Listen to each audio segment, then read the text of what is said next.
There's a famous poem, "My body is a TV'd massacre." Palestinians' bodies are becoming a TV'd massacre. And every day they're coming and showing you, imagine for a moment living in a place where every breath feels like a struggle, where fear and uncertainty are your constant companion, where basic necessities like food, like water, like electricity are scarce. You're talking about the blackouts. Yesterday, again, they put Gaza on a blackout, a complete blackout. We couldn't reach anybody. My uncle had a heart stroke yesterday, 2 days ago, from the situation that's happening. And really, you look back, and this is history playing again. My grandfather, after he was expelled from Sawafir, and he was living in the tents in Khan Yunis, and he looked and he had all these lands, acres and acres of land, and he saw his situation now in Gaza, living on UNRWA base, or at the time it wasn't even UNRWA. It was the Quakers. The Quakers. Yeah. And he had a stroke. He had a stroke, a brain stroke, and he was paralyzed for the rest of the time that he was there. Now my uncle is living that time again. And we're living the Nakba times again, seeing the tents come up in Khan Yunis. It's surreal. It's surreal. Yeah, it's like the history is repeating itself. Like, I think some of the people told me, I think we're living in October 2023 to wake up to think ourselves we are in October 1948. Yeah. It's really horror being believed with all the meaning of the word. Every single soul is feeling it at the moment. And still this cry for stopping the genocide that everyone is suspecting, including these newspapers when we want to use the term. Now, the UN officials, lawyers, experts, human rights have, been not only resigning, but saying that's exactly match the textbook of the definition of genocide. It is all these statements made by the Israeli politicians, military, cabinets, government, intellectual, journalists. I mean, those people who are inflicting this death on Gaza children, they have been receiving these messages from the children at school, probably 20 years ago, according to Chris McGreal in The Guardian, kill the Arabs. Those children now are in these tanks killing the Arabs. This is the dehumanization of the Palestinian, the dehumanization of everything Palestinian. So Hamas run hospital, Hamas run school, Hamas run orphanage, as this justification to go ahead. All these statements we hear by politicians, not only the Israelis, but also the Western leaders. Mr. Biden suspecting all these numbers, and if they are dead, they must be terrorists. This is really unbelievable how this complicity, how this bankruptcy of the West. Gaza is the graveyard of international law, graveyard of Western morality. Shame on the world. And even here, when we're trying, to give some advices for Shaima Shawa, when their home has been bombed, as a friend, we said, take our home in Zahra. I am happy she did not, because all my neighbors, all my family, even who live in Zahra, ended in streets. You talk about thousands of people are trapped. This is a starvation. This is Dov Glass when he said, we're not gonna starve them. We're gonna put them on a diet.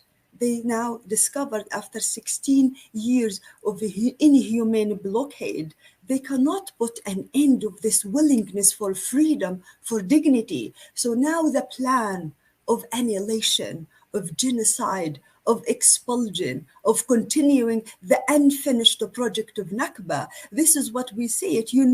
My grandmother has been always telling me, whenever we have a generation, they come and kill it. 1956, 1967, 1987, 1994, 2000. Actually, I was saying, what she said, now when I just put every few years this intentional killing of the children, it is the history. And you know what? When we lost our home in Zahra,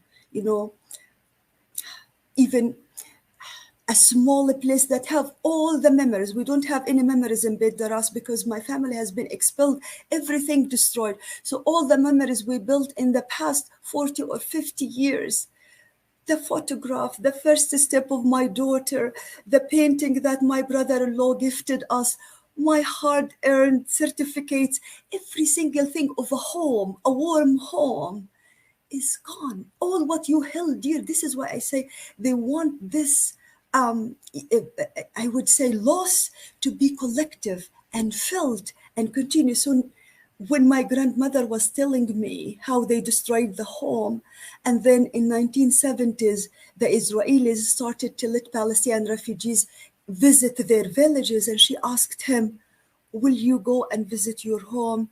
He said, I would die, because my home is my flesh, is my sweat, is my blood. It is the broken person you see now. You know, now, if my grandfather is alive, I would tell him there is more, or a worse thing or painful thing, not being able to walk in the ruins of your home, but to watch it live streamed on TV, and you feel this powerlessness, and you said, it's okay, the home could be compensated, we can build. But then 24th of October, my husband's sister, all her children, grandchildren, and grandchildren, 3 generations wiped out, gone. And then the 26th of October, my family, 35, 40, 42, again, numbers. We are not numbers. I mean, as Ghaida said, it's going to be so difficult to get to Khan Yunis, and I am not received by Aisha and Naif and their wife. The minute I step in the camp, all the camp come to congratulate us and hug us and say, how are you, and all of that. And every single day they would share whatever they cooked. This hospitality, generosity, the richness of the Palestinian people, no one ever could understand. They are the talented, the gifted, the most beautiful souls that are Gaza has a magic about it, really. Yani, I left Canada 2021 because after the aggression that happened in 2021, I wanted to go see my uncles. I wanted to see my family. I wanted to see Gaza. I wanted to spend time. Life here will pass by you so quick and you won't feel the time go by. And when I went there, really, I understood what it means to feel the magic of Gaza, to feel the magic of people. Yani, Gaza is much more developed than a lot of places here in Canada. And people are shocked by that. We have some of the best restaurants, some of the best food, some of the nicest views on the beachfront. We have a crazy amount of talent. I've worked with so many of the youths that actually are out there. Their work is outsourced to the world because of how talented they are. And these are young people that will speak English, French, German, and they've never stepped a foot outside of Gaza, fluent. Gazans have a love for life. Palestinians have a love for life. It's not what we only see on TVs. And I know we've gotten used to seeing these bodies come time and again. But they just want to live. They want the freedom. They want to be able to travel. They want to be able to study outside. And that's their right. That's one of the most basic human rights. And this is we should have. Yeah. So this concept of denial for all these youth, actually, when I look again at statistics, 47% of Gaza are children, 55 are under the age of 21, and I go every summer. I see these talented people, and you see this occupation, mastering the land, the sea, the air. You cannot put a step outside Gaza. We have the best beaches, Mediterranean. You cannot fish. People talk a lot about this genocide, but take me as an example. I finished a high school in 1988 or 89. When I tell the people here that I was denied the right to go to university, they say outside. I said, no, in Gaza. They said, what, for a few months, your family doesn't have money? I said, no, because Israel, the apartheid state, have decided to close all the universities in Gaza for 6 years. So 18,000 students my age at that point of time were denied. Multiply it with 6 years. I was living next to the beach. because I live in Khan Yunis camp, the beach is like 10 minutes from my home, walking. And I won't be able to go because of the settlements. It's only for Jewish use only. You know, at the checkpoint in Gaza, and this now resonates with what is happening in West Bank, when we have been held on the checkpoint in ambulances, while my husband, nephew has been bleeding, and they would stop the checkpoint so that they allow the cars of tomatoes and cucumbers to be sent from Gush Katif illegal colonies to inside Palestine or Israel. This is, you discover that you're not worthless. Your life doesn't matter, but Palestinian life matter. And you see this, pattern of dehumanization, of cancer, of demographic bomb, of a human animal. Let them go to the hell, level them all. There is no civilian in Gaza. This is the same discourse and rhetoric that has been used for slavery, for enslavement, for the ethnic cleansing here in Canada and all the settler colonial states. This is a pattern, and Israel now doing it, sadly, unfortunately, with the full complicity of the Western leaders who talk about human rights. And every expert say that matches the text, but they said no, no, no, no. It's the story of the occupying power. And this is sometimes what hits you as intellectual. It's really an insult to our intellect to accept, not to investigate, but to accept the discourse of the Israeli occupying power to start the narrative and then carry on.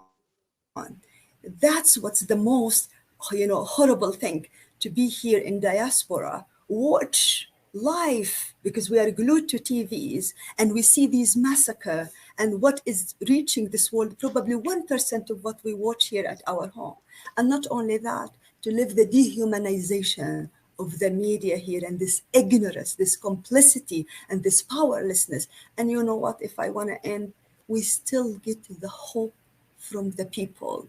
This morning I called my uncle, and he has 2 daughters who finished medicine from Egypt, and now they are in the UN schools. And he said, Noor today have seen probably hundreds of patients, but she writes these prescription, but where to get the medicine? People are sharing now the diabetes pills, the blood pressure. You see this epic of, solidarity, of cooperation, of one body.